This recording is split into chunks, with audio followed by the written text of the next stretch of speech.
Hello and welcome back to Lyre. We will be continuing where we left off, which, if you recall, is basically after the whole trial. And needless to say, Richter did not make a good impression. He was found guilty, and Lyle disappeared. He also accused Adrius of killing his own father, and he punched him, and Adrius ended up breaking a horn. So yeah, that was in front of a whole bunch of nobles. So that sure went well. um, yeah. So now we get to see the aftermath. Pretty sure there's going to be an execution involved, and who knows where Lyle is. So yeah. Anyways, I guess without further ado, let us continue on to the second to the last chapter of this book, I guess you could call it, or of this part of the story. Chapter 12, Day 38.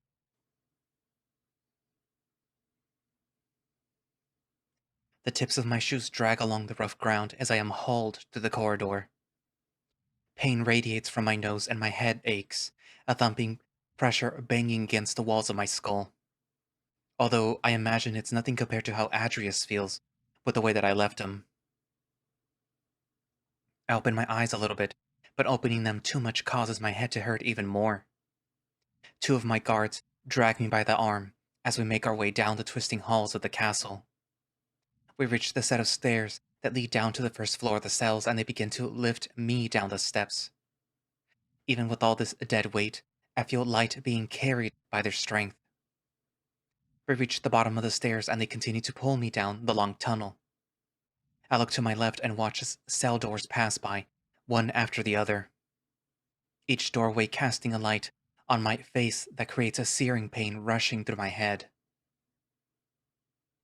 I close my eyes and let them carry me down the hall, the repetitive movements of their bodies pacing down the tunnel almost putting me to sleep.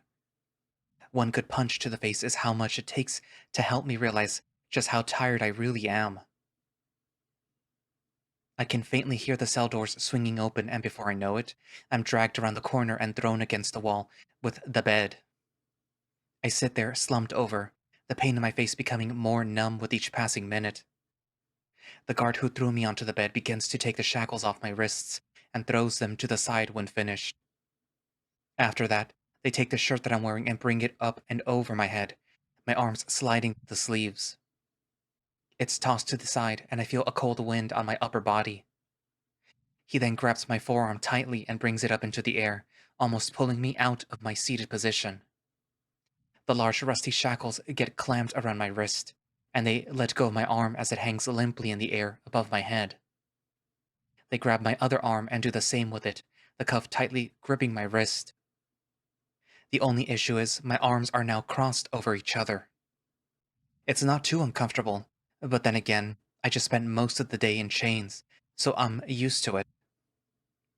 The other guard takes the shackles that were previously on my wrists and binds them around my ankles. They're a bit tight, but it doesn't hurt. Before I have time to settle into things, a swift punch to the gut causes me to lurch forward. The pain works up through my stomach, and I feel the muscles and my gut begin to tighten. I retched onto the ground and groan in pain. Not much came out, given that I haven't eaten in a while, but it still hurts. I hear the two guards walk out of the cell, one of them closing the door behind them. One of the turnkeys must be there too, because I hear the clanking sound of the door being locked. The guards walk away from the cell, airing their frustrations about what happened earlier. Adrius, that monster.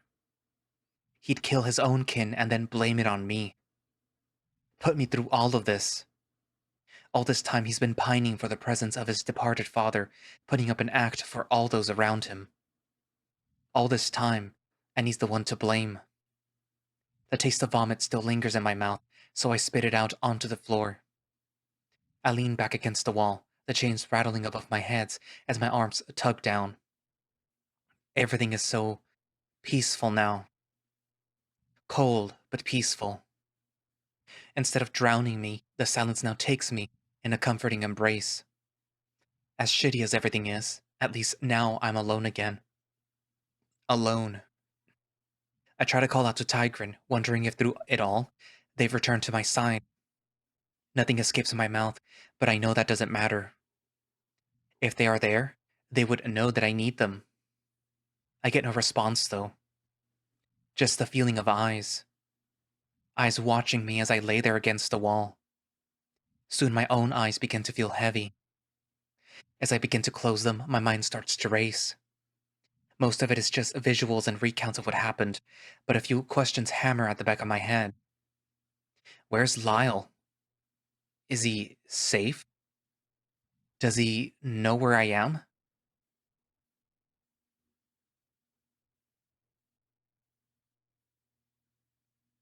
What's going to happen to me? The screeching sound of the cell door to my left manages to wake me up from the deep sleep that I was in. Before I can open my eyes, I go to move and remember that I'm shackled to the wall as the chains begin to rattle. I loosen my limbs and raise my head up slowly. My eyes struggle to adjust to the light, but judging by the shadows on the floor, it's sometime around noon. I can't tell how many days have passed, but it feels like I've been asleep for a long time. The floor beneath my feet is terribly cold, but the rest of my body feels stable. However, a chill runs up my body as I hear the sound of hooves in the doorway. Light on his feet, Adrius walks halfway into the cell and stops, turning to stare at me. Seeing his face ignites a fire inside of me, and I struggle in my chains. He doesn't say anything at first. He just stands there, arms crossed. There is a large bandage wrapped around his head, covering the part where his antler should be. Not only is the antler wound bandaged, but there is a part of it that's been placed on his nose, most likely to cover up the gash the chains gave him. It looks like he's had bandages for a while. Once he's satisfied with our staring contest, he nods over to the doorway and speaks. "Leave those by the door. And get the iron." I hear the noise of someone walking away. I assume it's one of the turnkeys and yell out to them. "Don't leave! I didn't do anything! It was him!" I get no response for the turnkey, but Adrius throws me a muddled look. As the footsteps trail off, the cell becomes more and more silent. Cold wind blows through the bars of the window, and Adrius just stands there, as still as a statue. "What are you doing down here?" Once again, he doesn't say anything. He just begins to slowly pace around the cell, stopping every few seconds. "Talk, damn it! What's your goal here? I'm done playing your stupid game." As I shout at him, he walks over to the window and lazily gazes out of it. The wind rushes through his fur and he closes his eyes. After a few moments, he opens them and looks down. He spots something and leans down to the pile of straw in the corner. From the pile, he pulls out the bottle of tablets Leif gave me. It must have been peeking out from the clump that I buried it under. Could I even get in trouble for that? Leif. He whispers this under his breath. After reading the small label on the end of the bottle, he squats down and reaches into the pile again. His back is to me, so I can't really see his face, and he's so silent that I'd assume that I've lost my hearing. Holding up his hand, I see the small piece of mirror pinched between his fingers and thumb. It's dirty and smudged, but it still reflects light into my eyes for a moment as he twists it around in his hand. Adrius. He turns his head and looks at me, his expression empty. His bronze eyes shine in the dim light from outside the window. What? The way he asks this sounds less like he's annoyed and more like genuinely curiosity. I try to think of what I wanted to ask him, but I really just wanted to break the silence. Nothing. He stands up and opens the bottle, tapping it into the palm of his hand until a tablet comes out. Popping it into his mouth, he swallows, not even needing anything to drink to get it down as he slowly paces towards the east wall. So, what's gonna happen? Are you going to kill me too? Won't even give the headsman the satisfaction of doing his job? He stops in his tracks and tilts his head in my direction, staring at me from the corner of his eyes. Shut up! He yells this, and before I even know it's happening, he hurls the shard of mirror into the wall next to me, pieces of it scattering all over the ground. God, do you ever shut up? You fucking worm! That display you and that disgrace of a knight put on the other day has the entire castle in an uproar. I expected nothing less from scum such as yourself, but you truly ruined Lyle. He was a good and loyal dog, and now you've gone and undone it all. He was a prodigy. He had potential, but now he's what? All I remember is that Lyle was gone the moment things broke out in the throne room. What could he have possibly done in that time since then? Oh, that's right. You don't know. A sick feeling enters my stomach and it overtakes the pain that was there before. Of course you haven't heard. You've been out for a couple of days, haven't you? I suppose food isn't the only thing that you're starving for. He leans against the wall behind him and looks down dejectedly. After your disruption at the end of the trial, we conducted a search of the entire castle looking for him. I'm sure that you remember the way that he fled the scene so swiftly. The horrible truth is... how can I put this? My heart sinks down into my stomach, and an awful taste hits the back of my throat. He's... missing. My entire body relaxes, my arms going limp as they dangle from the chains above. I see a smirk stretch across Adrius's face, and an anger wells within my body. You're sick. His leer dissipates and he continues to explain. Yes, he's nowhere to be found. The guards looked all over the castle and he hasn't turned up. I hear his voice waver a bit at the end of his statement, and I'm reminded of the fear in his voice when Lyle disappeared from the trial. The way that he shouted over and over for the guards to find him. It was terrifying watching him freak out like that. Sorry to break it to you so bluntly, but he's left you. He leans in, his twisted smirk appearing once again. I let out a short laugh and Adrius leans back, somewhat stunned by the reaction. Is something funny? It's laughable, really. You have no respect for him whatsoever, yet you rely on him so much. What are you talking about? And you wonder why he's become so disobedient. If you're wondering, no, it has nothing to do with me. As much as you want to hate me, it's very certain Lyle's loyalties changed due to you and the situation you caused. He squints his eyes at me, listening intently, but waiting for the moment to shut me up. I don't care though. I'll take any chance that I can get to insult him to his face at this point. But I have a feeling that you're going to have an equally difficult time keeping Elizabeth by your side as you have with Lyle. Or maybe you won't. I don't really know her. All I know is that in the first weeks of you being king, you've done an awful job. You've inspired no loyalty.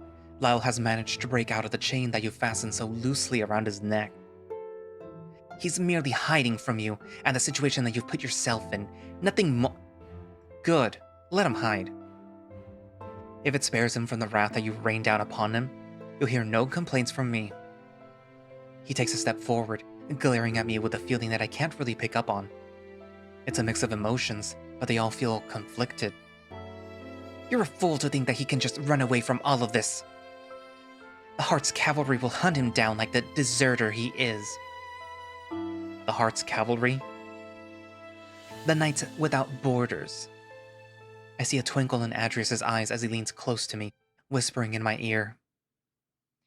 If you think me to be so cruel, then you've clearly never heard of my uncle. Uncle?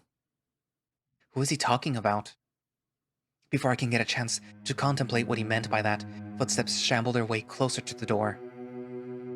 Adrius looks to the doorway and glances back at me, a fire in his eyes. He walks to the entrance and addresses the person. Give it to me. From out the corner of my eye, I see Adrius take a long object from the man. He then walks back into the cell, the figure following behind Adrius quietly. They're a small old turnkey with a hood that shrouds their face from view. I can't really get a good read on what species they are, their dark paws being the only thing that I can see, as they don't have a visible tail. The object in Adrius's hands draws my eyes, however. It's a long iron rod with the Ossian family crest on the end. A branding iron. A piece of family history, collecting dust.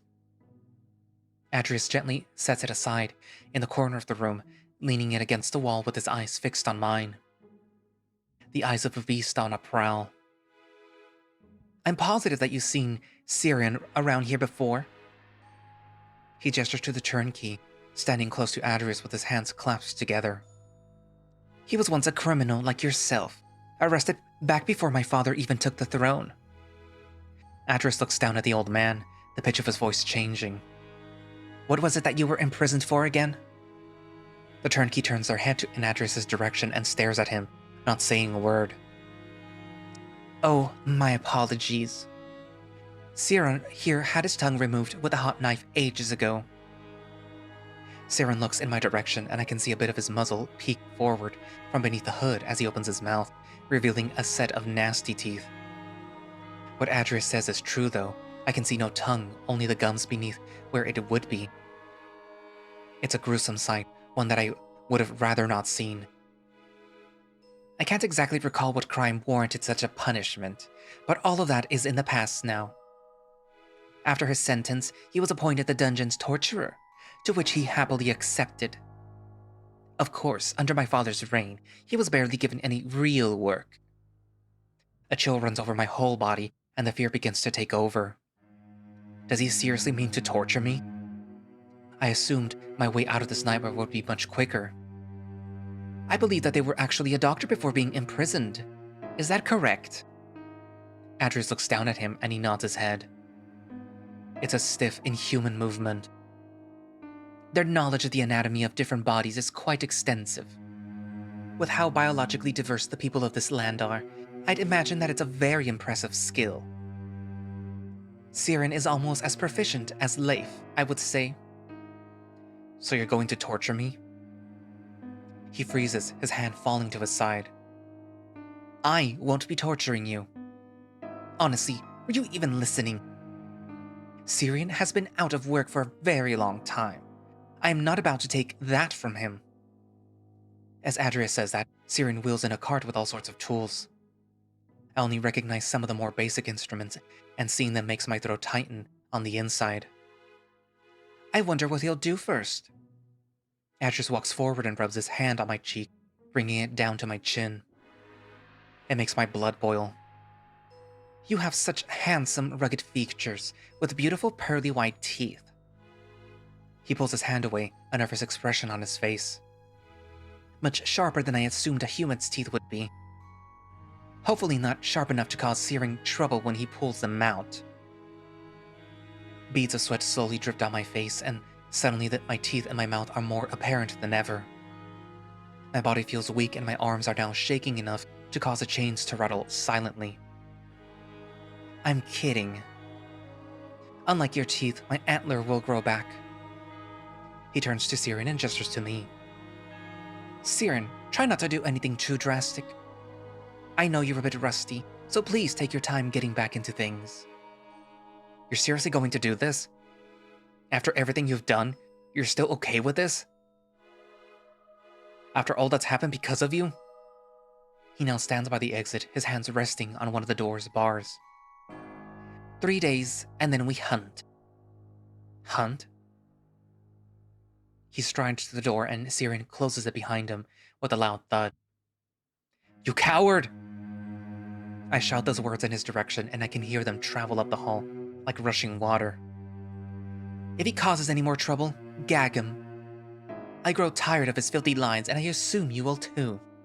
He yells this behind him as I hear the sound of his hooves hitting the ground and the noise getting further away with each second. I look away from the door and turn to Siren, his shadowy figure standing in the corner next to his cart. Please, you have to understand. He's the one who started all of this.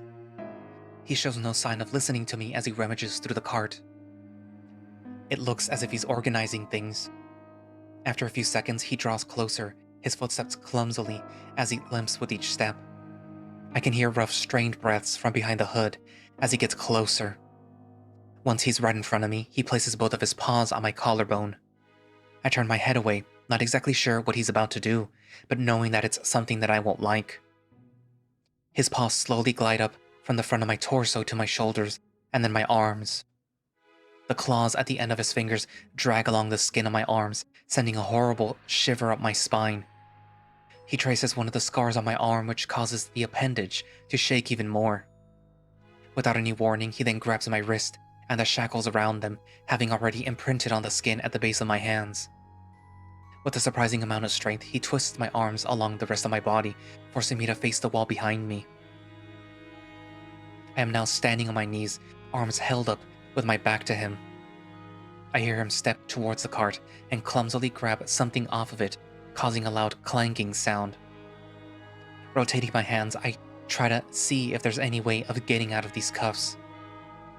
My heart is beating faster than it ever has, and I feel completely helpless. Rotating my hands, I try to see if there's any way of getting out of these cuffs. My heart is beating faster than it ever has, and I feel completely helpless. My shirt was taken off days ago, and although the cold air doesn't feel as harsh anymore, I still feel exposed. All I can do is prepare for what's to come. Nothing happens at first. All I can hear is rustling behind me from the torturer as they quietly go about their business. Then I hear it. The noise shoots into my ear with a loud bang, echoing throughout the cell and up the tunnel. It happens again, crackling through the air like an explosion. He has a whip. No, no, please! I get no hint of response, instead just the swishing noise of the whip as it whirls around the cell, dragging along the floor. Please! I feel tears begin to form at the corner of my eyes. Closing them, I silently cry to myself, waiting in fear for what's to come. The idea of Lyle breaking into the cell and rescuing me from this appears in my mind. I imagine his white cape rushing past like a blinding light as he tackles Siren. The noise of the whip swinging slowly starts to fade out. The dreams of Lyle heroically rescuing me are weak, however. In the darkness of my closed eyes, I can only see one thing for certain. A single candle burning in the center of my vision. It's a strange vision, not at all like those that I would see with the mind's eye. It's familiar, like something that I've experienced before. The candle flickers in the darkness, the wax on it slowly dripping down the sides. Your name? I hear a voice behind me. It's stern and authoritative, asking me my name. Richter. I reply, but my answer doesn't come out of my own mouth. It sounds devoid of any emotion. A horrific pain strikes across my back, causing me to arch forward. The pain was sharp and quick, not staying for more than a second before coming back all at once with a horrible, stinging ache. Ugh! Stop! Please!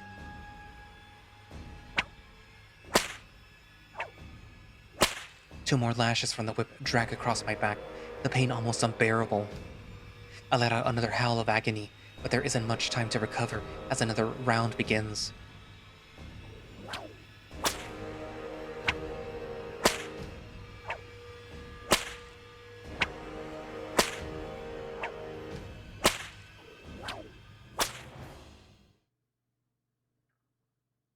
The constant barrage of pain becomes more and more overwhelming as it goes on.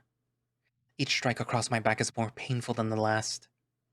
Not only that, but the old torturer cracks the whip in the air so often that I can never truly know when he's going to land a strike. With each awful crack of the whip, I flinch at the sound of it, expecting a shocking blow to my tender flesh on my back. It slowly transitions from physical to mental torture. Throughout all of it, visions of Adrius' face invade my mind. His smug smile, those eyes that burn like the sun. The one thing that angers me the most about all of this is that he still refuses to admit to his crime. Even in private, he refuses to give in. He's heard me accuse him on multiple occasions. Does he truly think that I'm just guessing when I make such a claim? It feels like hours pass before Siren stops. My body is exhausted, my senses numb. Aside from the wheezes coming from the scum behind me, all I can hear is warm blood dripping onto the slab I'm kneeling on. The cold air glides over my skin, stinging the fresh wounds left behind by the hours of pain I've just experienced. Just then, something wet and cold is draped over my back, like a towel. It causes a raw pain to spread over the entire area, and it doesn't stop. My body begins to shiver uncontrollably, the chains from my shackles now rattling much louder than before. I can hear Siren leave the cell as I fall into a state of complete exhaustion.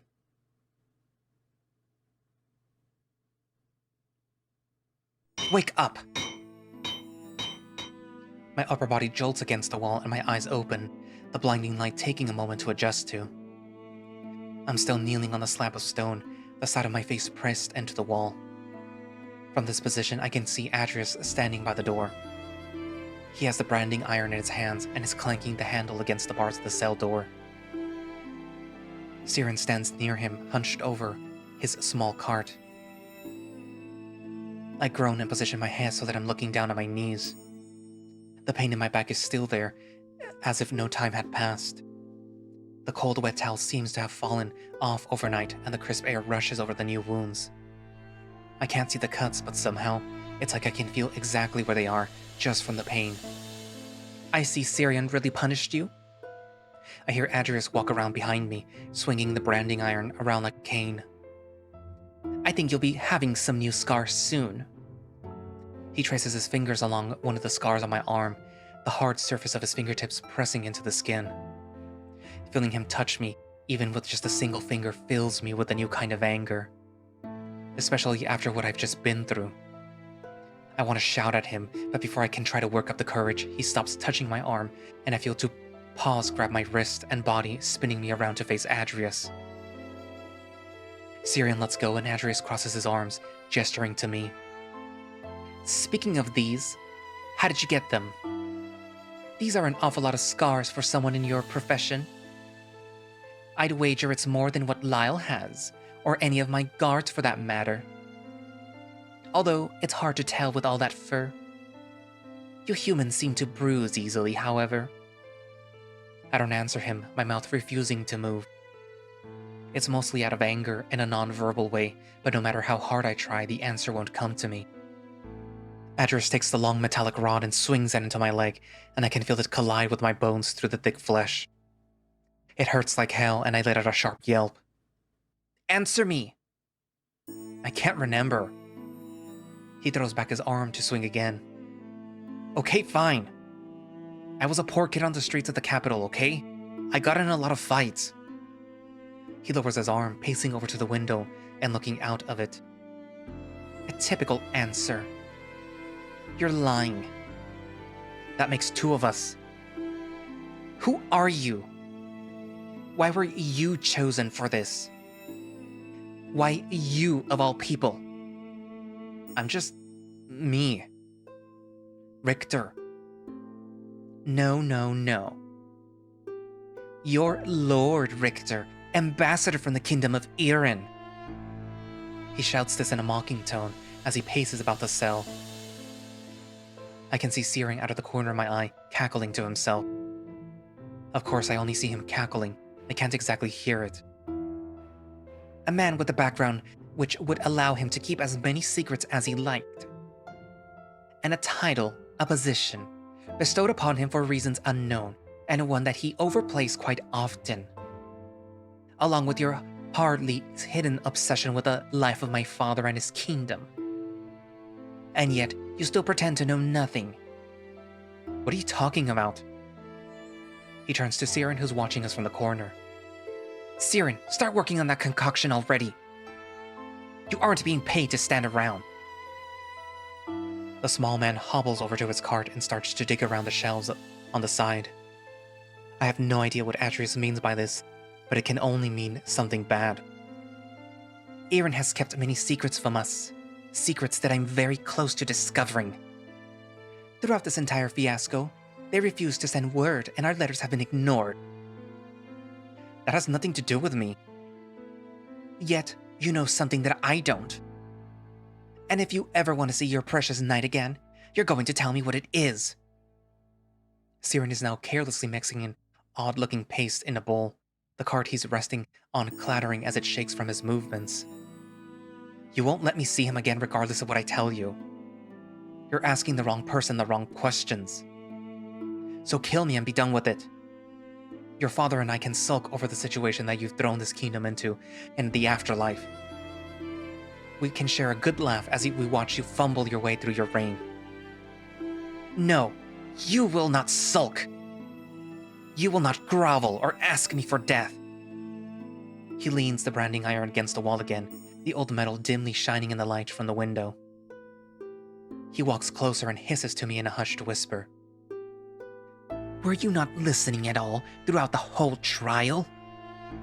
I'm now thoroughly invested in this little game that you've been trying to start. Because of you. I thought that it had ended once the trial was over and I gave your sentence. But that clearly wasn't the case. I now realize that this was only the beginning. The first round, if you will. He bends down, looking into my eyes at eye level. It's also given me time to think. I don't like you very much. Not at all, really. From the moment that you walked into the dinner room that night, I merely saw you as an annoyance. But I've realized that you pose a great opposition to me. It brings me gratification. He stands up straight, his cape falling down around his shoulder. You will not let your pain break you. Your game isn't over yet, and I will not stand for this pathetic submission. What exactly is your goal here? He gives me a soft smile. It's a smile that betrays who he really is. I see something change in his eyes, like he's a completely different person. I've taken control of my fate, and the fate of this kingdom. I've taken control of your fate as well. You may believe yourself to be control all you like, but your life is in my hands. You'll find my grasp is very firm. In the end, I will choose what happens to you. No matter what. Adrius backs up to the wall and leans against it, his legs crossed and his hands gently twisting the handle of the branding iron. Syrian, are you finished?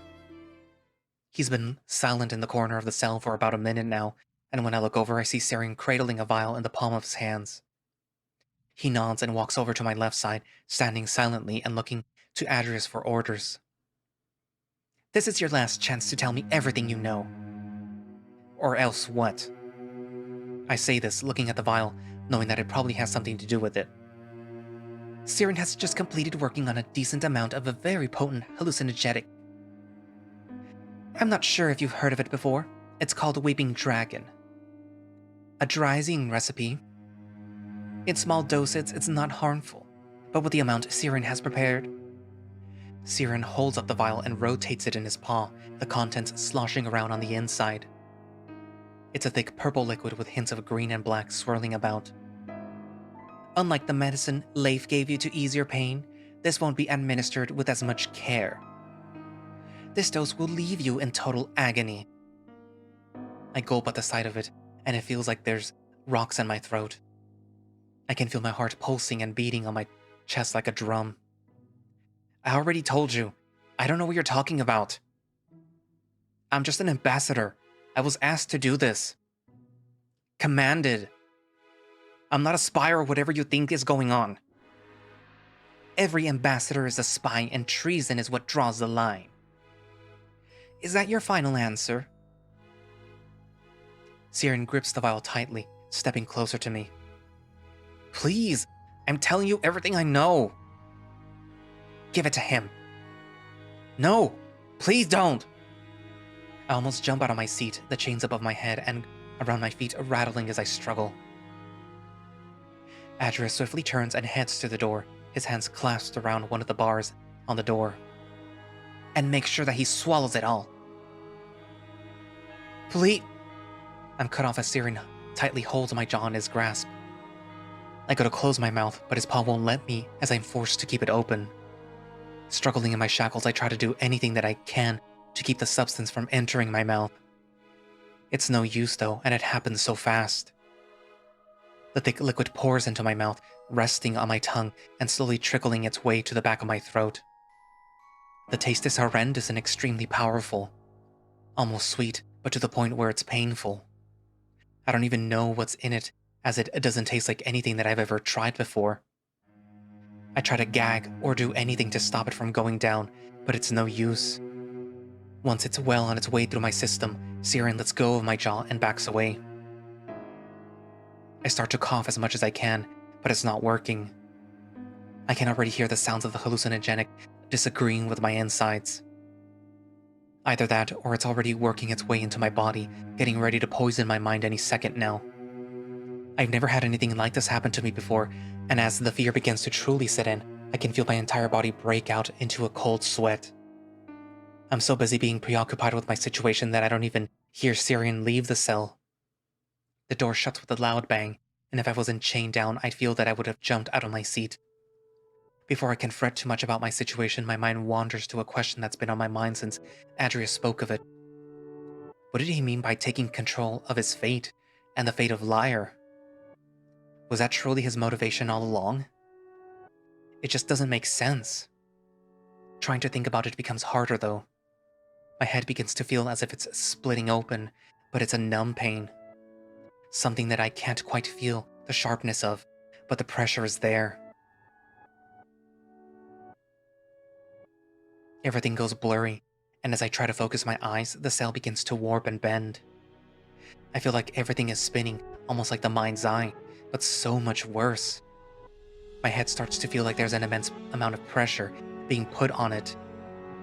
There's more and more spinning. The walls seem to be bending into a tunnel, and I am left chained to the wall and staring as the bricks fly by. The light shining in from the window seems to dance around the room, and everything looks extremely detailed, while also being smudged like a dirty reflection. I close my eyes so that I can block out the mess of colors and lights. The pain. Your name. Richter. Occupation. Ambassador. I want you to repeat after me while staring at the candle. Do you understand? I understand. Wall. Wall. Street. Street. Home. Home. Kingdom. Kingdom. Rise. Rise. Betrayal. Betrayal. Enemies. Enemies. Trust. Trust. Allies. Allies. Freedom. Freedom. Freedom. We will continue again tomorrow. What is your name? Lord Richter.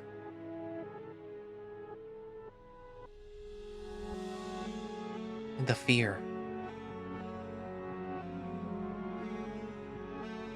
So, what exactly did you come from, and how did someone like you achieve nobility?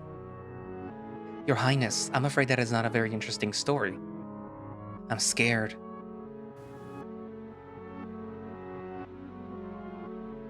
Something about him has always struck me as different. He doesn't seem to be someone fixated on the past. The past is dangerous.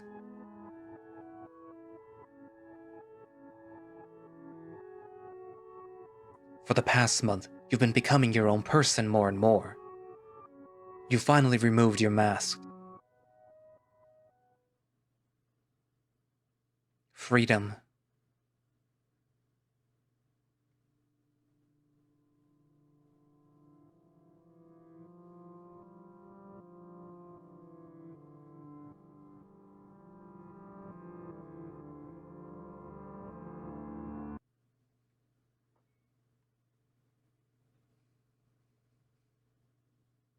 As I slowly recover, the pain all over my body starts to become more apparent. From the tips of my toes to the very core of my skull, everything is in deep, constant agony. Letting out a deep groan, I open my eyes to look around the cell.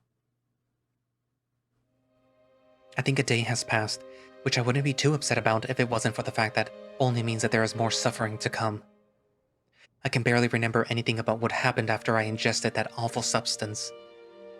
It's all completely lost to me except for one thing. Hearing Lyle's soft voice is the last thing that I remember. I don't remember what he said, but even his voice felt distant, like a memory. The only thing that I truly remember is the pain and the fear. The tips of my fingers are numb, and I still feel sleepy. It's like I didn't sleep at all. I also feel a bit confused, and I have a feeling that I will recall none of this hours from now. After moving around a bit more, I realize just how sweaty I am. Despite the cold air from outside flowing into the cell, I look like I just finished running for hours in the hot weather. I've also lost all sense of taste. I'm hoping that I can get that back, but I don't think that it matters. The feeling of starvation grows stronger with each passing day. I can feel my stomach eating itself. The last time that I ate was days ago. I lower my head so that I'm staring down at my lap, and tears begin to well in my eyes. Why is Adrius keeping me alive? What kind of sick things has he planned? The tears are heavy as they fall from my eyes, leaving wet spots on my dirty trousers.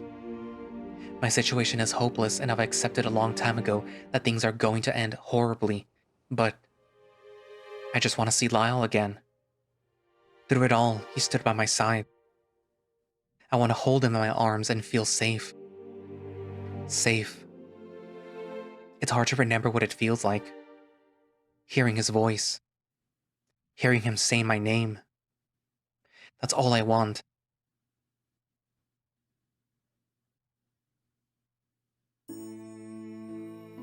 A couple of hours has passed as I watch the light slowly move across the floor of the cell. I've managed to find a decently relaxing position to sit in. My arms feel so weak. As I'm about to drift off to sleep, I hear the footsteps drawing closer from up the hall. These specific footsteps are ones that I am all too familiar with. The cell door opens and Adrius slowly walks in. He has a face of confusion, looking me up and down. You look like a mess, but I expected things to be worse. I avoid looking into his eyes, refusing to say anything. Nothing. That's okay. I trust that you had a good sleep. Damn you. Don't worry, I don't get much sleep either. I haven't had a good amount of sleep in a long time. That's okay though, exciting things happen when I'm awake. He leans against the wall of either side of the cell, his arms crossed over his chest. Today's the big day. Although, before we can start, there's one last thing that needs to be done. Siren is down the hall preparing for it right now. You're not gonna kill me, are you? He squints his eyes at me, those devilish eyes that I see anytime that I close my own. It would send a message. I sit up, leaning forward as much as I can. Like the ones that you've already sent to Aaron. The ones that I recall you mentioned not getting a reply to. No, you're smarter than that. As much as I hate to admit it, I know as much. You don't know anything. You're afraid. He bites his lip, but all I can see is bitterness in his eyes. You're afraid every time that you walk down these halls, Lyle will jump from the shadows and finally give you what you deserve. You said it yourself. He's hiding somewhere in this castle and it scares you. You're afraid of what's to come if you kill me. Like I said, you know nothing.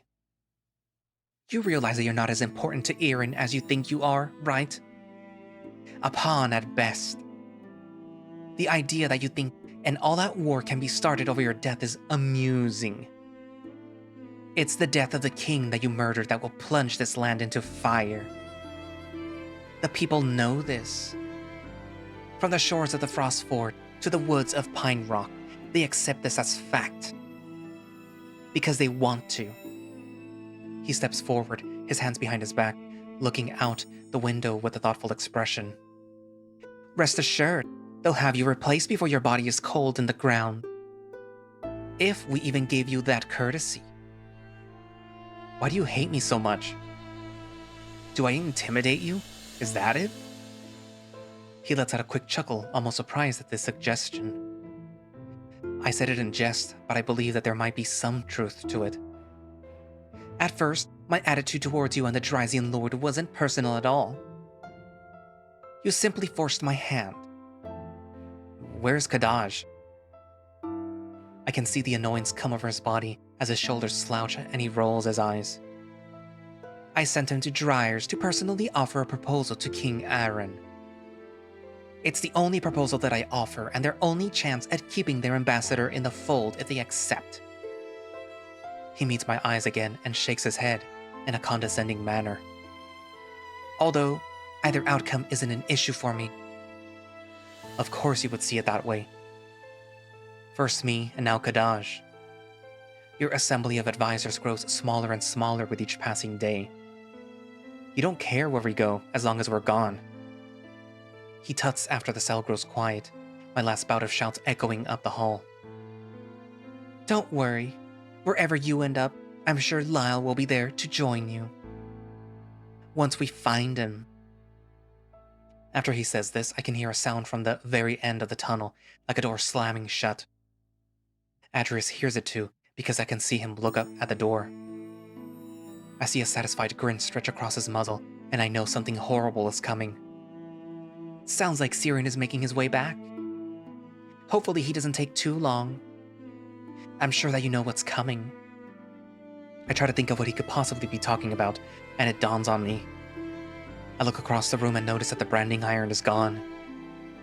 Adrius sees me make the realization, and a smirk grows wider. You're going to pay for all of this.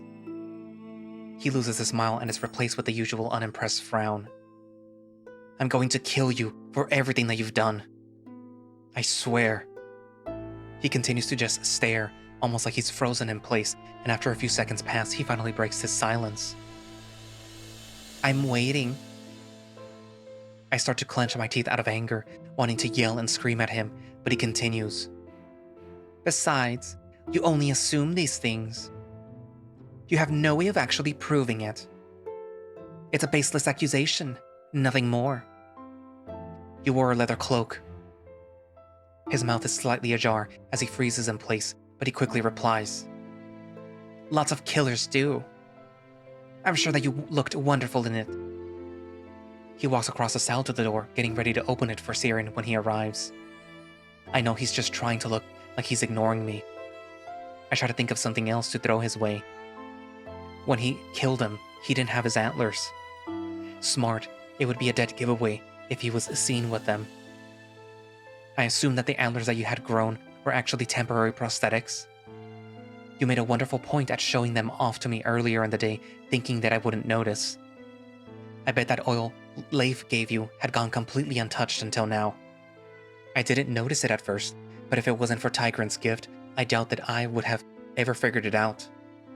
I think that I finally convinced him that I know, but when I look at him, it's not apparent. He's not looking at me, but I can see the confusion on his face.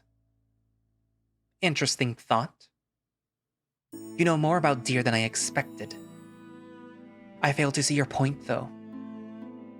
I can hear the slow, hobbling footsteps getting closer. It sounds like Siren is a few cells away. When I start to lose hope, it's then that an idea dawns on me. There is one thing that nobody in the trial was able to guess. Something nobody thought about except for me, because they all assumed that I was a killer. How he escaped. I close my eyes and concentrate as hard as I can. Please, Tigran, if you're still there, grant me the strength needed for this one last time. It worked. Judging by the fact that I'm standing, not on the floor, I assume that I am seeing this from Adrius's eyes. They're blurry and welled with tears, which makes it harder to see. His heart is beating almost as fast as mine was earlier. Adrius turns away from Raynar's body. As I scan the room, I see it. A small panel has been pushed open on the framing of the fireplace. Beneath where the panel should be, I can see a small crevice, not too big, but big enough for someone to squeeze through. It's a tunnel behind the walls. The walls inside are extremely dusty and old. It looks as if nobody's used it for ages. Adrius walks towards it, his legs weak. This is it. entire place. I utter this in a low breath, but I know he hears it because I can see him flinch, his eyes darting in my direction. How did you? He cuts himself off after realizing what he was just about to say. It's too late though. He's figured out that I know, and he's given himself away with just 3 words. His face contorts into a completely different expression, one that I haven't seen on him since the trial. I almost didn't notice it, but those amber eyes begin to change as well. There he is. The king is no more, only the killer stands before me now. I can almost see the pain rush into his eyes, like it's hard for him to accept it. He goes to speak and his voice is rough and sinister. I killed him. You seem to already know, but I'll give you the satisfaction of hearing it from me. He slowly walks towards me, his hooves dancing on each brick of the floor as he slowly paces across the cell. When he died, I could finally see it. My true destiny. No longer was there conflict, no longer did I fight for control. Both eyes become one, and I realize what I wanted. What I truly wanted all along was right there. Just within my grasp. All I had to do was reach out and take it. And if I didn't claim my destiny in that very moment, all would be lost forever. He stands in front of me. Even with his short height, he looks down on me, the window casting a glow on the side of his face. You can't win without making a few sacrifices. The noise in the hall gets louder with each footstep, but Adrius doesn't show any sign of trying to hide anything. I am the storm that will sweep over this land, cleansing it of all that threatens true peace. He leans in, whispering into my ear, his voice like a snake's hiss. I'll kill you and anyone who stands in the way of my dream. I can assure you, Lyle's severed head will decorate the western battlement before winter's end. My only regret is that you won't get to see it. Right when he leans back, I take my lance chance to spite him and spit in his face. It lands directly on his cheek, just beneath his eye. He's shocked only for a moment before bringing the backside of his hand down upon my face. It stings like hell, and I'm surprised at how hard he hits. Of course, after everything that's happened, I really shouldn't be too shocked. He wipes the spit from his face with the back of his glove, but as he does this, something catches his eye, and he leans in closer. Your eyes. They're brown. While I'm recovering from the heavy blow to my face, he runs over to the cart Tyrion used, and he grabs a long rag off of it. He rushes back over to me and wrenches my jaw open, shoving most of it into my mouth and down the back of my throat. He's surprisingly strong, and I try to yell, but it comes out muffled. I then go to bite down on his hand, but the cloth is already bunched up in my mouth. He then ties the rest of the long rag around the back of my hand, and finally gagging me. I struggle to say anything, or push the cloth forward with my tongue, but it's no use. I can hear Tyrion walk up to the door, and he kicks it open with his foot. When he walks in, he's got a large metallic bowl, carrying it by the handles on either side. It's a very wide, and resting inside of it is a pile of red-hot coals and the branding iron. It's already glowing in a bright red color at the end, and the sight causes me to uncontrollably struggle in my chains. Very good, Tyrion. You can set that on the ground over there. He says this, pointing to a spot on the floor where there is no straw. Tyrion sets it down with a loud thud. Turn him around. I yank the chains as hard as I can, hoping to break free from the wall. Anything to stop what's going to happen. It's hopeless though, and Tyrion grabs my wrists and body, forcing me into a position so that I am kneeled on the bench, face pressed against the bricks. Screaming into my gag is pointless, but I can't help yelling in fear as the seconds pass. You're mine now, do you understand? It's like I said earlier, your life is in my hands. I hear Tyrion reach over and pick up the brand, the sound of the coals crumbling around it as it's lifted from the basin, causing fear to course through my veins. He starts to limp towards me, but Adrius stops him. No. I'll do it. Adrius yanks the rod away from Tyrion and gets behind me. Seconds turn into minutes, minutes turn into hours. After what feels like forever, It finally happens. First, I feel the pain. Searing and sharp, I can almost feel the shape of the metallic antlers on my skin. It's pressed into my back, pushing deeper and deeper with each second. Pressure is applied. Then I hear it. A sizzling noise enters my ears, which gets louder the more it goes on. I can almost hear the skin ripple as it burns away, the brand pressing harder into the flesh beneath the surface. Finally, I smell it. It's something that I've never smelled before, but I've heard how awful it can be. The horrible smell of burning flesh overwhelms my senses. In fact, the effect this terrible act has on my senses is so great that it completely drowns out the sounds of my muffled shouts of pain. At least, from my perspective. I know in my bones that Adrius is taking it all in as much as he can. After what feels like minutes, but it was most certainly a few seconds, Adrius lifts the brand away from the center of my back. At first, there is relief, but it quickly turns into a raw pain as the cold air rushes over the wound. See? That wasn't so bad. I even made sure that it was centered. Siren gets behind me and positions me so that I am now facing Adrius. I try as hard as I can not to lean my back against the wall. Go and get the guards.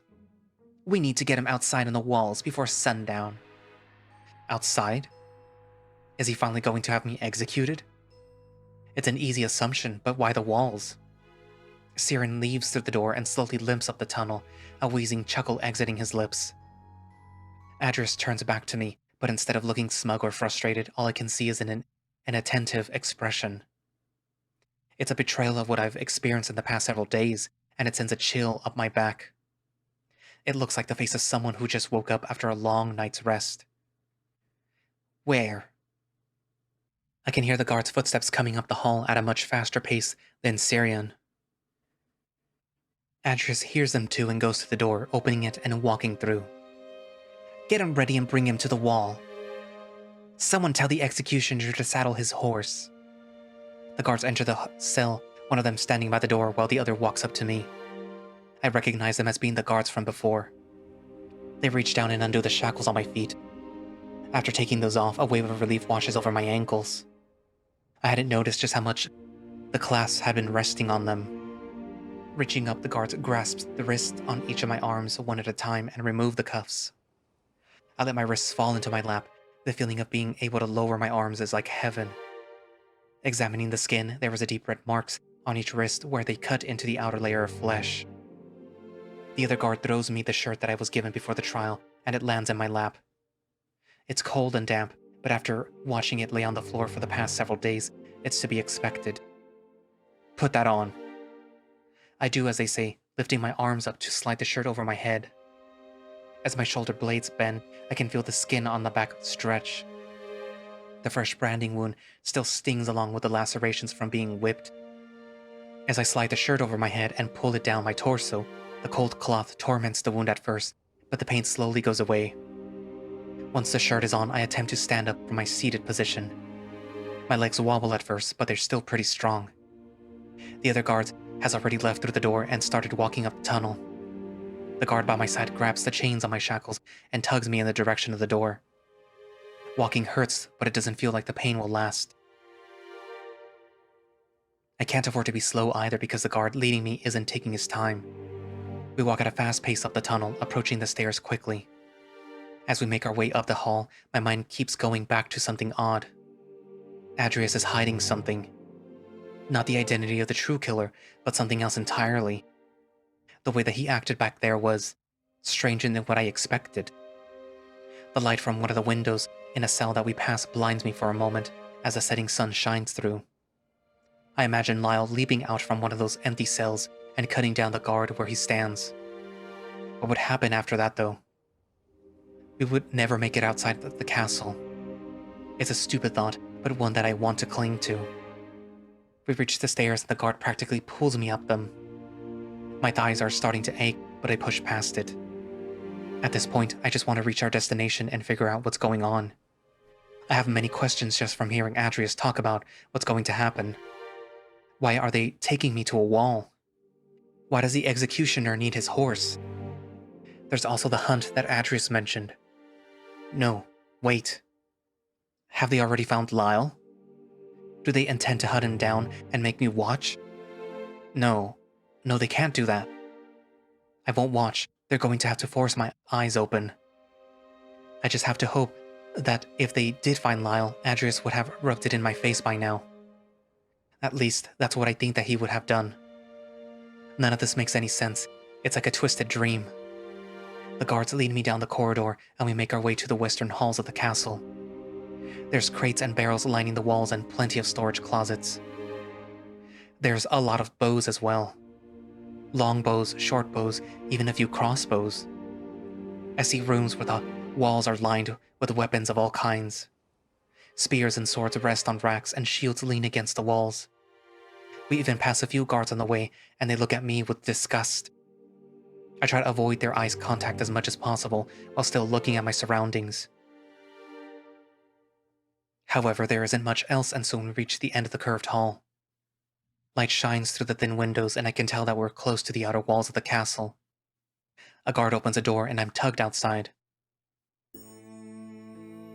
Once my eyes adjust to the bright light, I look around. We stand atop the walls of the outer bailey of the castle.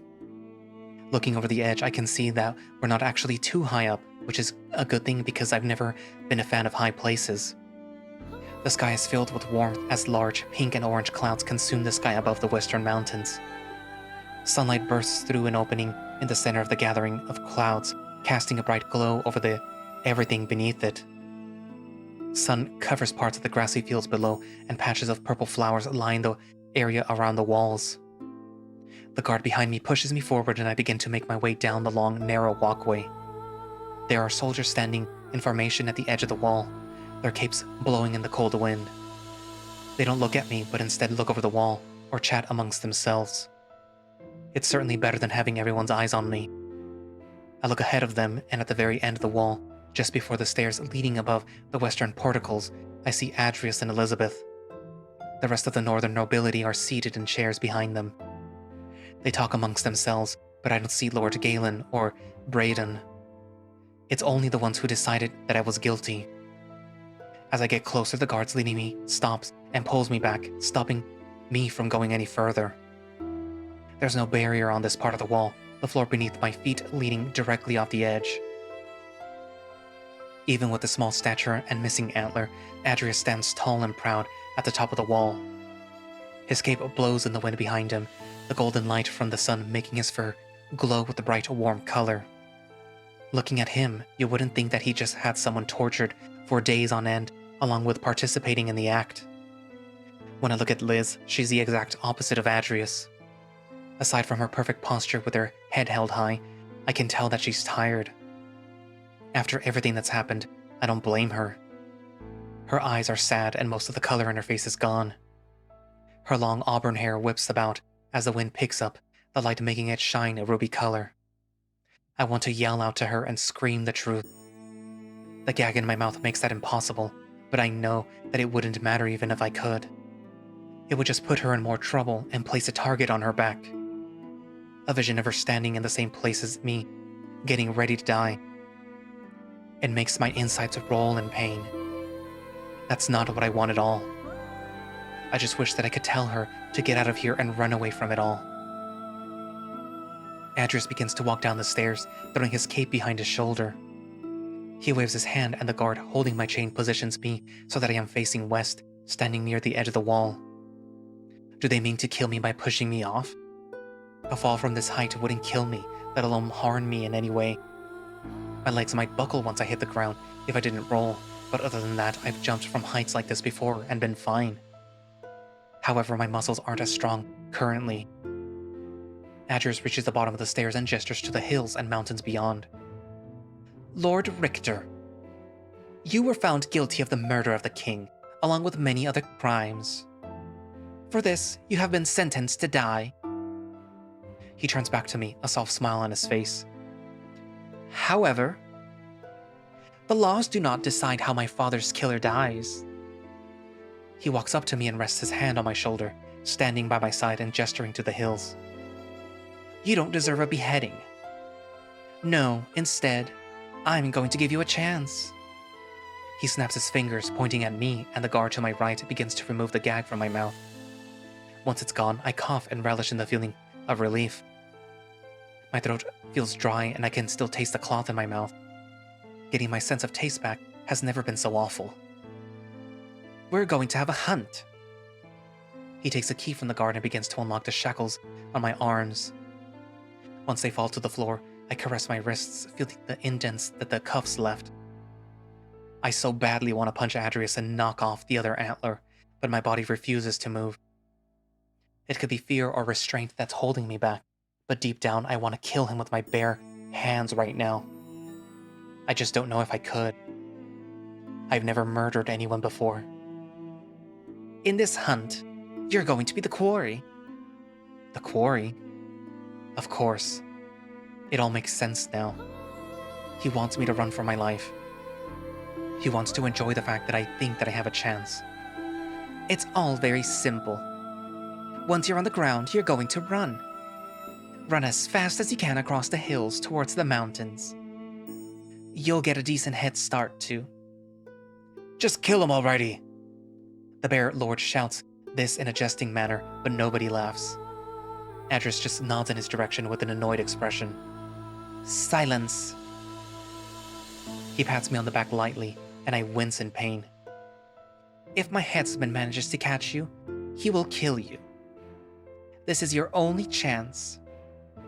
My only chance. Is it really my only chance? Do I even have a chance at all? He's going to kill me anyway, there's no doubt about it. No. I'm not sure about any of it, but when I look at the horizon, I suddenly get a burst of energy. It's nothing physical, but instead I feel a sprout of determination rush through my body. Tigrin? I look around, half expecting to see them standing off to the distance. They're not, though. Their voice sounded so far away, too. Like they've become weaker. If you have any last words, I would speak them now, if I were you. Nobody will be able to hear you from down there. I look down below, the flowers blowing in the wind, sending petals scattering all over the snow. The sun shines on my face, allowing me to feel a warmth I never could in the cells of the castle. Tigrin really did it. I don't know what he did, but like they said, I have to have faith. This really is my last chance. Turning to look at Adrius, our eyes meet, and I shoot him a poisonous glare. My last words. Standing up straight, I face forward and clear my throat before speaking. I've said enough. The wind dies down, and for a moment it feels as if everything stands completely still. Then Adrius' soft voice breaks the silence. Very well. Guard, when you're ready. Before he can even finish, I step forward and leap off the edge of the wall. I hear a few people gasp, but it's drowned out by the sound of wind rushing past my ears as I plummet. I hit the ground with a heavy thud and my knees buckle as I roll forward. Thankfully, I landed in a small patch of snow, but it didn't do the best job of breaking my fall. Without hesitation for even a second, I get up and break into a sprint. The snow and grass beneath my feet is freezing cold, making my feet instantly go numb. I push through it and keep running and not looking back. I hear Adrius yell something to me from the wall, but I can't make it out. I rush past the patch of flowers and their petals rushing against my legs as I wad through them like water. It feels like I'm already halfway across the first hill, but I don't look back to check. I just keep running. Adrius looks out over the wall, watching as Richter runs just over the first small hill. He rests his hands on the barricade, almost leaning over it as he watches with keen eyes. He didn't think something like this would be so exciting. Knowing that there isn't much time left before he gets out of range, Adrius motions for the archers. Archers, to your marks! The archers stand at the ready, their longbows in hand. Knock! They knock their arrows, their bows clanking about as they do so. Draw! Adrius watches as Richter comes into view, centered perfectly on the horizon. The archers draw the arrows, and before they can hold for too long, Adrius gives the command. Loose!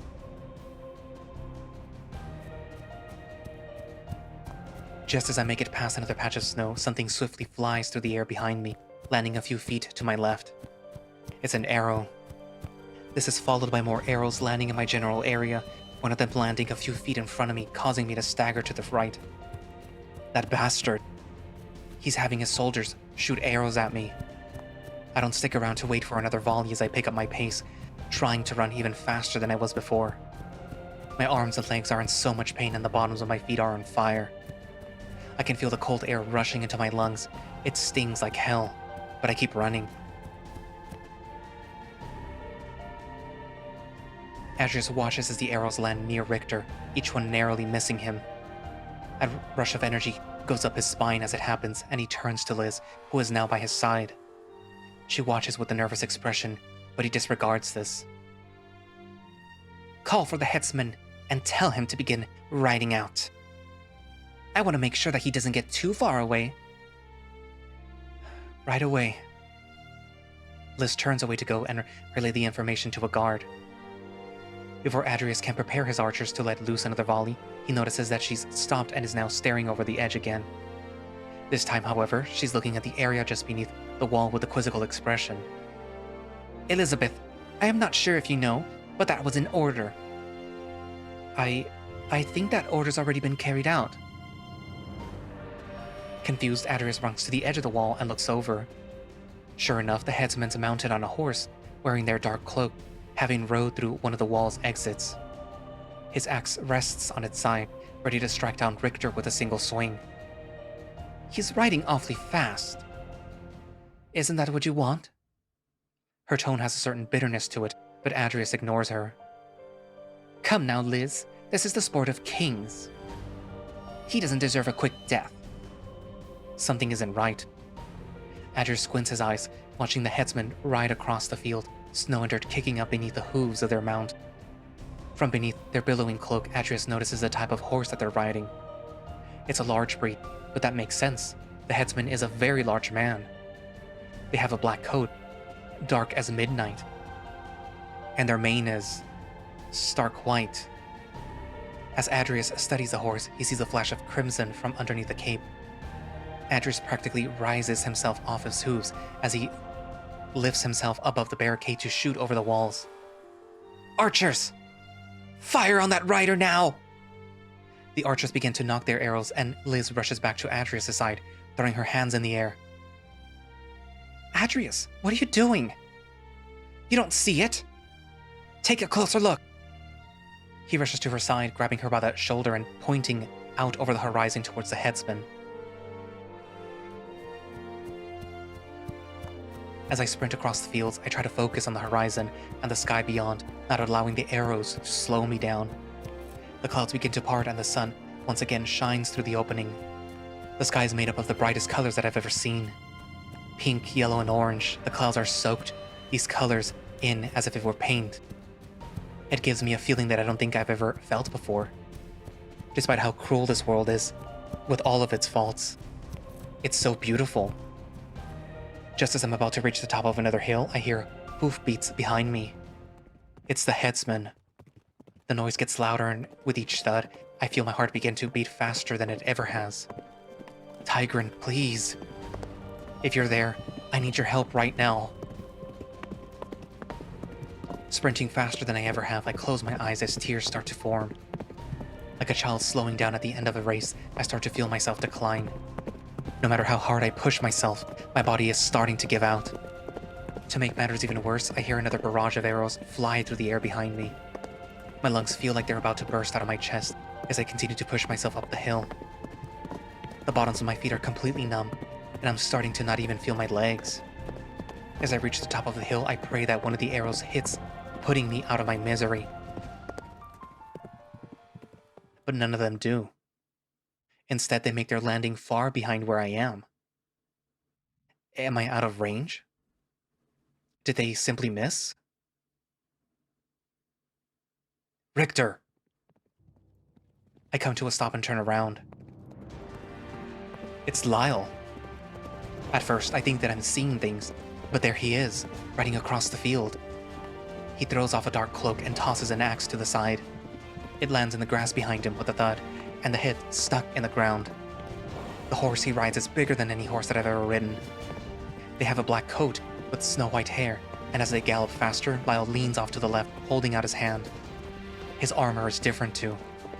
It's almost reminiscent of the armor that he wore in the vision from the past. I see arrows rise in the sky behind him, and looking at his face, I know that he hears them. Keep running! I follow his orders and break back into a sprint, turning around to face him every few seconds. The arrows dive into the ground around us as he rides up to my side, holding out his paw. Take it! Quickly! Give me your hand! He slows his horse down slightly, allowing me to run alongside them as I reach for his paw. My fingers slip for a moment, but he reaches out further and I manage to get a hold. I grab it tightly and he swings me onto his horse, seating me in the front of him. Yeah! He whips the reins and the horse bolts forward, speeding over the hill. Lyle hugs me tightly to his body as our ride becomes a bit rough. The arrows become less frequent as he gets closer to the edge of the woods at the base of the mountain. The sun sets behind the mountains, and for the first time in weeks, I feel safe.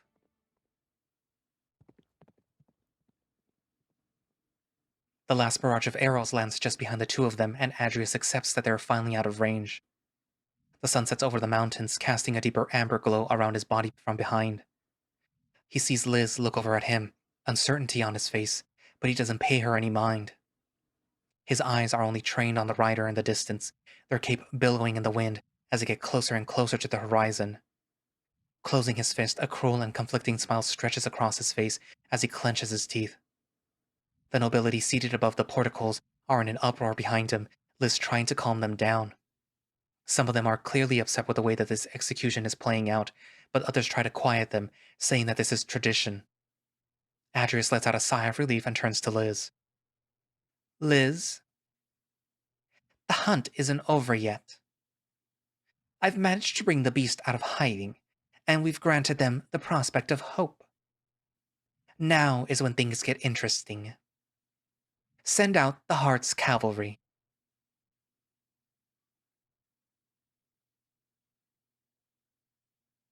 To be continued. Thank you for your patience.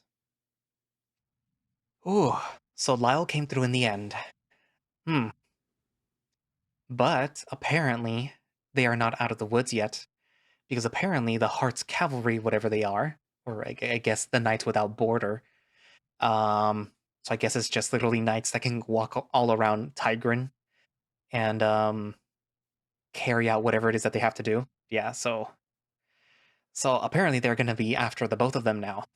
And my guess is that our little Adrius here was sort of planning this from the start, in a way, the whole execution thing in order to draw out Lyle, because he probably was afraid of him, and if he killed Richter in the cell, or even right there within the castle, that would just mean that Lyle would pop out at any moment, or would still have reason to be hiding and pop out at any moment and, kill Adrius. Mm-hmm. But yeah. So this little twerp is playing his own little game. Also, though, we're also getting some glimpses that seem to show that perhaps Richter, maybe not consciously, but maybe subconsciously, is not telling the truth, that perhaps he might have been like a sleeper agent of some sort.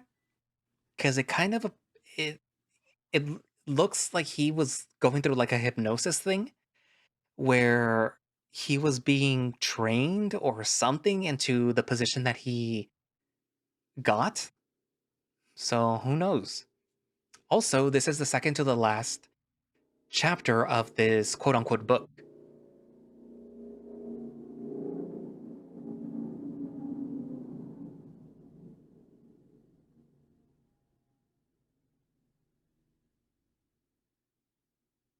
So yeah, we only have one more chapter to go before this book is over.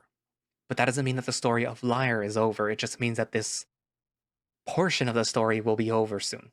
Well, not really soon, because as it turns out, chapter 13, which is the next part, won't be out like soon. It'll be out later in the year because Atmac is trying to prepare it. So yeah, he needs to prepare for the finale of this book. This is literally just like the climax right now.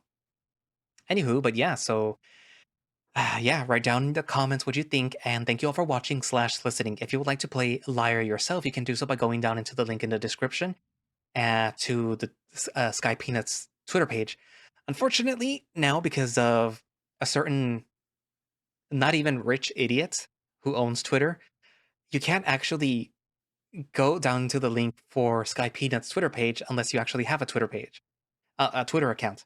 So, oh well. I mean, you could probably look for it on itch.io because that's where you're gonna go anyways. Or you can subscribe to their Patreon and get early access to builds of Lyre, like I do now because I subscribe to their Patreon, and you actually get a lot of like really neat things if you do. So, like, there's a lot of interesting artwork of Lyle there, really spicy artwork, along with some works in progress and things like that for the builds. So yeah, there's a lot of stuff there if you want to subscribe to their Patreon. Also, I do have a coffee in case you want to, donate to me if you like the videos and stuff. Go for it. It's not required, but it will be appreciated. Trust me. But yeah, so I guess that's it for now, and I will see you guys in the next video. Bye bye.